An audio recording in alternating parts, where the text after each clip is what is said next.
दोस्तों नमस्कार। जरूरत पड़ी तो लोकतंत्र को हाशिए पर ढकेल देंगे। जरूरत पड़ी तो चुनी हुई सरकारों को उस सत्ता से हटा देंगे जहां हम खुद की सत्ता चाहते हैं। जरूरत पड़ी तो सुप्रीम कोर्ट के फैसले को भी पलटने की ताकत हम ही में है तो हम उसे पलट डालेंगे। जरूरत पड़ी तो हम अपने कॉरपोरेट मित्र को, जिसको हमने कौड़ियों के मोल इस देश की संपत्ति दे डाली, उस पर कोई आंच आने लगेगी तो उस आंच को बचाने का काम भी हम ही करेंगे। और अगर जरूरत पड़ेगी तो पारंपरिक तौर पर भारत की जो अपने लोकतांत्रिक स्थितियां हैं उसको भी बदलने में कोताही बरतेंगे नहीं। जी, इसे कहते हैं सरकार। और सरकार अगर अपने मन के मुताबिक चलने लगे तो लोकतंत्र हाशिए पर जाएगा। और इस दौर में जो नियम कायदे बनेंगे वो सिर्फ राजनीति को प्रभावित करते हुए सत्ता के अनुकूल होंगे। और ऐसे में ये सारे मामले अब अगर सुप्रीम कोर्ट की चौखट पर पहुंच चुके हैं और जिन 5 मामलों पर सुप्रीम कोर्ट को अब अपना फैसला सुनाना है और वह भी अगस्त के महीने तक ही सुना जाएगा, यानी तब तक फैसले आ जाएंगे। और ये सारे ऐसे फैसले होंगे जो सरकार की नींव हिला डालें। यानी जिस तरीके से आप इस देश में गवर्नेंस को चला रहे हैं वो गवर्नेंस फेल हो गई। जिस तरीके से आपने क्रोनी कैपिटलिज्म से आगे बढ़कर खुल्लम खुल्ला अपने कॉरपोरेट मित्रों को बचाने की कोशिश की, उससे जुड़े मुद्दे या फिर फैसला सुप्रीम कोर्ट का आपने उसको भी पलटने की कोशिश की। और जिस जनता ने जिस सरकार को चुना और आपने मान लिया कि आप इस देश के चुने हुए हैं और वो एक राज्य भर है तो उसकी कोई हैसियत नहीं, उसे भी पलटने की दिशा में आप बढ़ गए। इन तमाम नियम कायदों के मद्देनजर अगर सुप्रीम कोर्ट का फैसला सरकार की नींव को हिलाने जा रहा है और सरकार अभी से थरथराने लगी है तो शायद उसका पहला रिएक्शन या पहली प्रतिक्रिया यही हो सकती है कि सुप्रीम कोर्ट या चीफ जस्टिस की साख को ही खत्म कर डालो। साख जिसकी होती है उसके आश्रय जब कुछ कहा जाता है तो यह देश सुनता है।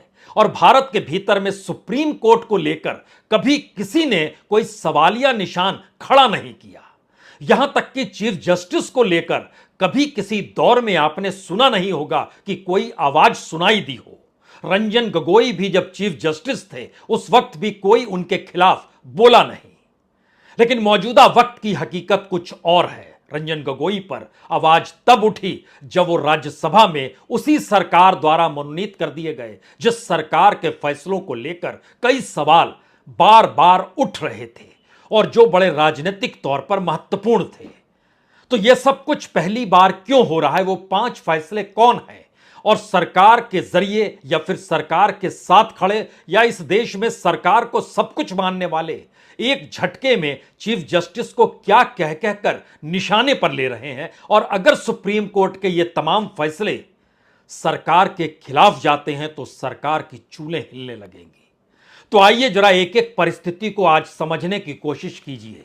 यह इसलिए महत्वपूर्ण है क्योंकि पहली बार लगातार देखा जा रहा है सोशल मीडिया के भीतर कि DY चंद्रचूड़ जो चीफ जस्टिस हैं उनको लेकर जो शब्दों का इस्तेमाल हुआ उसमें हाइपोक्रेसी है, फेलियर जुडिशरी है, इडियोसाइकोफेंसी है, हाइपोक्रेटिक है। यानी हर हाल में आपकी साख नहीं होनी चाहिए और जो फैसला आप देंगे वह इस देश में संविधान की व्याख्या करते हुए फैसला नहीं होगा, बल्कि आप मोदी सत्ता के खिलाफ फैसला दे रहे हैं, ऐसा सोचा जाना चाहिए। शायद इसीलिए पहली बार निशाने पर चंद्रचूड़ को भी लिया जा रहा है और पहली बार इस देश के भीतर सुप्रीम कोर्ट की साख भी उन्हीं संस्थानों की तरह जो इस देश में तमाम संस्थानों को कैसे खत्म किया गया, प्रीमियर जांच एजेंसी CBI और ED सत्ता के लिए कैसे काम करने लगी, इस देश का मीडिया जो इमरजेंसी के दौर में खड़ा था वह भी कैसे लड़खड़ाते हुए रेंगने लगा। सभी की साख खत्म कर डालो तो अपनी साख पर कोई आंच आएगी नहीं, क्योंकि हमारी साख तो बाकी दूसरों की साखों की तुलना में खड़ी होगी। कुछ ऐसी परिस्थिति भारतीय राजनीति में इससे पहले कभी नहीं थी। जो 5 मामले सबसे महत्वपूर्ण इस वक्त सुप्रीम कोर्ट के पास हैं, जिसको लेकर सत्ता के भीतर धड़कनें ना सिर्फ बढ़ी हुई है, वो जानती है कि एक एक फैसला उसके लिए कितना महत्वपूर्ण होगा और उसकी अपनी जमी को खत्म कर देगा। पहला बड़ा फैसला तो 28 जुलाई को मणिपुर को लेकर ही आना है। मणिपुर को लेकर सुनवाई सुप्रीम कोर्ट में 28 तारीख को होनी है और जिस तरीके की गवर्नेंस इंफाल से लेकर दिल्ली तक फेल हुई, सारी जानकारी होने के बावजूद कोई कार्रवाई, कोई पहल नहीं की गई, उसने पहली बार भारत के भीतर यह सवाल बड़ा कर दिया, क्या इस तरीके से प्रधानमंत्री खामोशी बरत सकते हैं? क्या इस तरीके से गृह मंत्री उस दिशा में देखना बंद कर सकते हैं जिस दिशा में इस देश के नागरिक एक राज्य के भीतर 1-2 महीने नहीं बल्कि 3 महीने होने को अब आ गए, जो परेशानियों में जी रहे हैं, मौत हो रही है, आगजनी हो रही है, सब कुछ हो रहा है, अब कहने की जरूरत नहीं है। उस मणिपुर को लेकर सुप्रीम कोर्ट 28 जुलाई को सुनवाई करेगी। सुओ मोटो उसने लिया और जैसे ही सुओ मोटो यानी खुद ब खुद उसने पहल की, एक झटके में निशाने पर चीफ जस्टिस आ गए। यानी एक लंबे वक्त से अगर फैसलों को देखिए सुप्रीम कोर्ट के, तो 2 फैसले बड़े मार्केबल हैं, जिसमें इस सरकार ने क्या कुछ गैर कानूनी तरीके से काम किया वह खुले तौर पर बतलाता है। महाराष्ट्र के राज्यपाल का असंवैधानिक कार्य और गैर कानूनी तरीके से ईडी के डायरेक्टर की नियुक्ति, महाराष्ट्र के मुख्यमंत्री एकनाथ शिंदे का गैर कानूनी तरीके से राज्य के मुख्यमंत्री पद पर बन जाना, ये सारी परिस्थितियां सुप्रीम कोर्ट के फैसले से निकली। अब यह सवाल है, क्या इंफाल से दिल्ली तक की गवर्नेंस को लेकर मणिपुर के हालातों पर क्या कोई बड़ा रुख सुप्रीम कोर्ट अपना सकती है? जिस हालात में इस देश के भीतर हमेशा से यह होता आया कि केंद्र सरकार एक गार्जियन की तरह है, वो नहीं देखती है कि किस राज्य में किस पार्टी की सरकार है, नागरिक महत्वपूर्ण होते हैं। और ऐसे में सुप्रीम कोर्ट को अब यह देखना पड़ रहा है कि क्या वाकई ऐसी स्थिति आ गई है, तो क्या सुप्रीम कोर्ट का फैसला इस देश में मोदी सत्ता के गवर्नेंस को न सिर्फ कटघरे में खड़ा करेगा बल्कि उसके तौर तरीकों पर भी उंगली उठा देगा? यह सवाल शायद सबसे बड़ा है। दूसरा बड़ा सवाल है कि 4 अगस्त को राहुल गांधी पर फैसला आएगा। राहुल गांधी को लेकर जो निचली अदालत की पूरी सजा सुनाने की प्रक्रिया थी और उसके 27 मिनट के भीतर जमानत देने की सोच थी, फिर एक लंबे वक्त तक खामोशी बरतता है हाईकोर्ट और उसके बाद सहमति जता देता है निचली अदालत को लेकर। और इन सब के बीच पूर्णेश मोदी सुप्रीम कोर्ट पहुंचकर कहते हैं हमारी बात पहले सुनिए। और इन सारी प्रक्रिया के बाद अब 4 अगस्त को राहुल गांधी को लेकर जो फैसला आता है, और अगर कानून की किताबों को पढ़िएगा तो सजा हो सकती है, लेकिन मैक्सिमम सजा और मैक्सिमम सजा को देते वक्त जिन धाराओं का इस्तेमाल किया गया, जिसका जिक्र फैसले में दिया गया, उसको लेकर क्या सुप्रीम कोर्ट हामी भर पाएगा? और अगर नहीं भर पाएगा तो एक झटके में यह बात फिर खुलकर सामने आएगी कि मोदी सत्ता ने राहुल गांधी के खिलाफ किस तरीके की साजिश रची। यह साजिश इसलिए है क्योंकि इस साजिश की शुरुआत उसी दिन होती है जिस दिन अडानी कांड की गूंज पार्लियामेंट के भीतर होती है।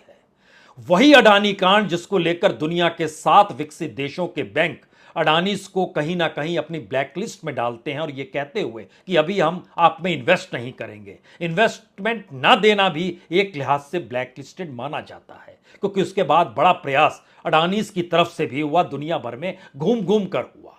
लेकिन सवाल अडानी का यहां नहीं है, यहां सवाल सरकार का है, मोदी सरकार का है, मोदी सत्ता का है। क्योंकि अडानी से मोदी के रिश्ते यानी प्रधानमंत्री के क्या रिश्ते हैं? इस देश के भीतर में क्रोनी कैपिटलिज्म यानी जो रईस होते हैं, जो कॉरपोरेट होते हैं, जो इंडस्ट्रियलिस्ट होते हैं, सरकार अगर उनका हित साधती है तो वो क्रोनी कैपिटलिज्म कहलाता है।